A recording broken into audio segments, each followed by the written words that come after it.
guys, welcome back to the Drone Camps channel. I'm Justin Davis. Today, if you want to get entered in to win our Flywoo Cinerace 20 HD version with a DJI transmitter on board, it is the Caddx Vista running 700 milliwatt, and it's around a $300 to $400 quad. It also has a Polar Nano on there, so super nice camera, and a 4S little 2-inch quad with inverted motors on here. Super nice. Make a comment, subscribe on the channel, and you'll get entered to win this one. Also, send us an email on dronecamps.com on our contacts page to get yourself entered to win October's giveaway. So without further ado, I'm here to talk about Runcam Link and Phoenix HD today from Runcam. I've been waiting for these guys to come out with their own version of this Air Light module, and now it's called the Link. It looks exactly like the Caddx Vista, the original Air Light module, as they call it, and you can see it's pretty much the same casing. Everything is made in the same factories. You can tell all the boards are the same in here.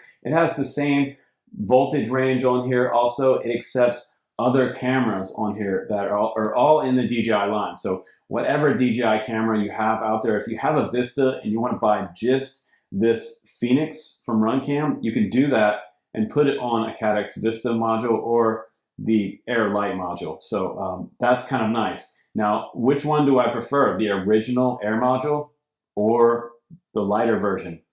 I would say if I was going to fly this on a fixed wing, I prefer that I had the Air module. The full-blown Air module has 2 antennas on it, whereas these smaller light modules, as they're called, they have a singular antenna on there plugged into an IPEX connector right here. So they also have S-bus inputs on them, and the voltage range is from 2 to 4S. Don't plug in anything over 4S on here. But what's different about this one is, well, it's called the Link. And secondly, it is the Phoenix camera that's on here. And I'm going to go through a few of these cameras today. I'm going to let you know which ones I like the best.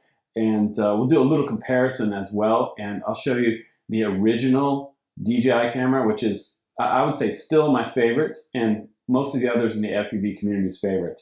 But this one is looking pretty good. And we're going to test it out in the backyard today up against some of the other DJI cameras that are available. I'm going to show you different light conditions and how well it does in and out of the trees. The lightness, darkness, contrast, and all that is a factor. So this one is also a 16:9 camera, and it has 60 FPS. The original DJI camera has around 120 FPS. So if you can find that one in stock somewhere, grab that one. I know that Caddx probably does have the new Air Light unit with the original DJI camera on there now in stock.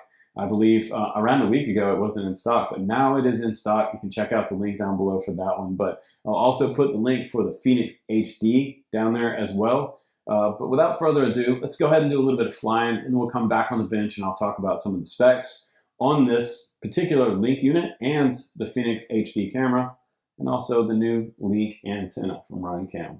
Pretty cool. I'm super stoked that they sent me this one for a review and test for you guys as always, and I will give you an honest review on the Phoenix and the Link. Here we go. Okay, my friends, let's go ahead and compare this camera to some of the other ones out there. Phoenix HD is looking pretty good. The colors are nice and saturated. Today we're flying it on the AUK RTF, which is what I reviewed on the channel yesterday. You can go back and check that review out. Now check this out. In comparison to the Caddx Nebula Pro, the Pro looks pretty good, and it doesn't have a lot of that glow effect that we see on most of the DJI cameras out there, with the exclusion of the original DJI camera. Now, the Phoenix HD does have nice color saturation, and it looks bright enough to fly around the yard, and it also flies great slow and fast. The frame rate's fast enough to be able to just really kick it around the yard, but in the comparison, this is an overcast day flying the Nebula Pro, and I was kind of happy that I was able to see this much and avoid all the scraggle through the trees, fly low and fast, and really see what I'm doing flying around tree canopy. That's super important for me because I do a lot of videos where I fly really, really low. So I feel like the Phoenix HD doesn't let me down there. Where it goes up higher is where you can really see the cloud definition and the lack of cloud definition in the Phoenix HD. So the Nebula Pro doesn't seem to have as much cloud definition as something like the original DJI Air module camera.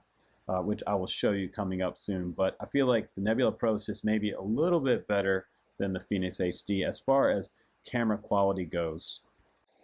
And in comparison to the original DJI camera, I mean, well, the Phoenix HD is a good choice if you're just going to be doing standard type of flying. For long range applications, I still prefer the original DJI camera. The greatest example between these two cameras, they both look great down low to the ground, but the Phoenix HD does have that sort of glow effect to it.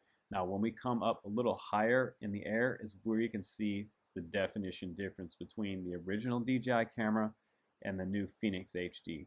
Now look how muddy the clouds are for the Phoenix HD, and look at the original DJI camera, how much definition in the clouds you have there. Big difference in these two when you get up higher. If you're doing low level flying, it's not a big problem. And now moving on to compare the Nebula Nano camera versus the Phoenix HD, I think you have a clear understanding that the Nebula Nano is not super popular out there. It has a lot of glow effect to it, and it seems to have this weird cloudy feel. So it's enough of watching that. Now we're going to check out the original Nebula camera. And again, there's more glow to this camera. And while it does have a nice definition, it feels like it just flying something fairly cloudy. So it's not really my preferred camera. I would probably avoid those cameras. I feel like the Phoenix HD by itself, though, is a decent choice. It doesn't have as much cloud effect to it as the Nebula series cameras do. And if I were going to go for either one of those in comparison, if this one was in stock, I'd grab this one and fly it, because it does seem to kind of just shoot around the yard at high speed fairly well. It handles this 60 FPS, seems to be acceptable for flying at high speeds around the yard. So some of you guys that are flying faster than this might notice it, but if you need a higher frame rate, go for the 120 FPS if you can find it. A lot of it's not in stock right now. There, I had some kind of breakup right there around the shed, caught a leaf, and happily I was able to shake that leaf off and continue my flight. But I feel like overall this is not a bad camera, and I'm not going to dog it out too much today. So let's go back to the studio real quick and let's talk about it on the bench. All right, my friends, welcome back from the flight test. You know what's great about HD? You can definitely see the Karens coming in HD, and any scraggle that's reaching out to grab your quad, you can really get in there nicely with these type of HD systems. And I feel like the Runcam Phoenix HD is not bad. I could do some really precise slow flying through tree canopy with this camera. It also has a nice night effect to this one. I would say it's probably not as good as the Polar Starlight camera. I really like the Polar a lot, but this one also has a 1/2-inch sensor on there, so it's a ultra high sensitivity sensor, and it has a decent night flying effect on there. It is also running 60 FPS resolution at 1280 by 720, so it is comparable to the other cameras out there. The Polar Starlight is also 60 FPS. And the Polar Nano that I have here, 60 FPS. This is a standard micro size camera, and this one is the nano size camera for whoops and things. And again, that's the Polar Nano on this one, and still kind of a brand new camera out there. And I'm enjoying this one because it's also small format, and it does decently well. It does also have lightness and brightness adjustment and color adjustment, whereas the Phoenix HD does not from Runcam. So if you want to adjust brightness and contrast and things like that, you'll have to get the Polar Starlight or the Polar Nano. The camera to avoid out there, the elephant in the room is definitely the one that really stinks. Is the Nebula Nano. It has this sort of strange starlight effect over the whole thing. It has sort of a glowing effect, and it seems like a lot of these cameras have a weird glow effect to them, and I don't know what that is. It might be something in the way that this translates back to the goggles from these type of sensors.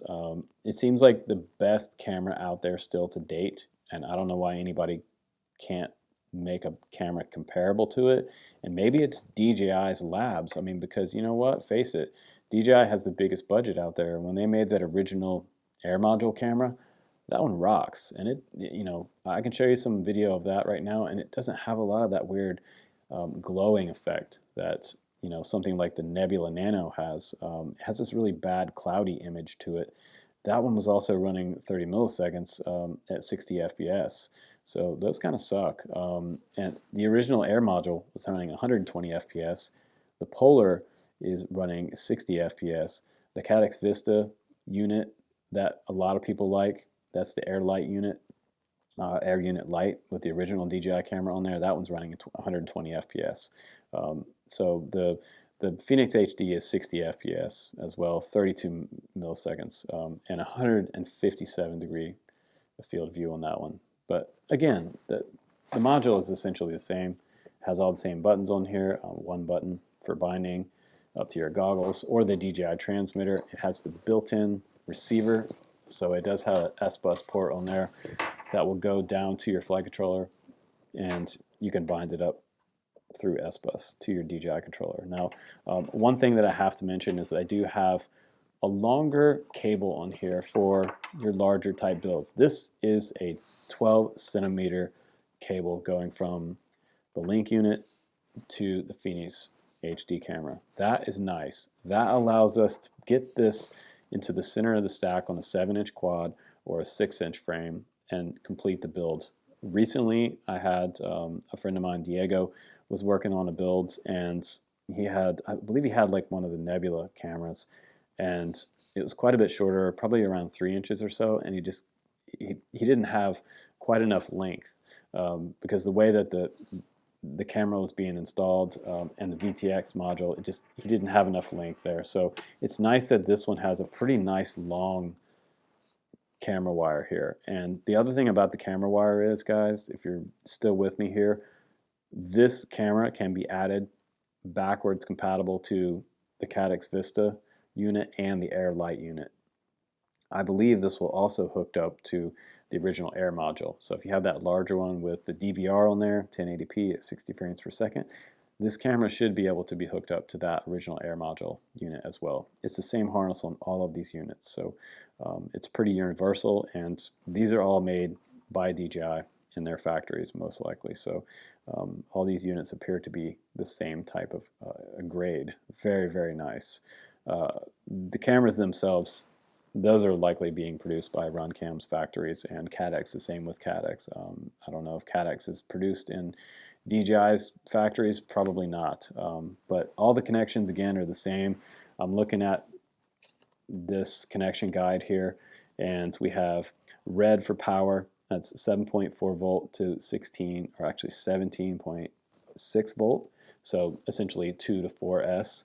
Don't plug in anything over, never plug in this straight to 6S. It'll just fry it immediately. We have black for ground. We have UART-RX is white, gray is UART-TX, and black is your signal for ground.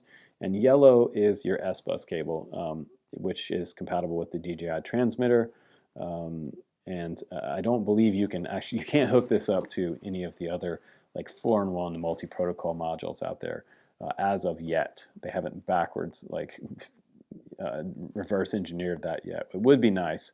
You also in the box you get a 6-pin JST cable that has a harness on the end of it. But again, the Phoenix HD is not bad. I think that it's nice to see something licensed coming from Runcam now. And I mean, I would put this camera on just about any of my FPV quads that have a DJI VTX on there, honestly, because it looks decent. It's a good start, and this one's licensed, whereas some of the other Runcam HD options are not.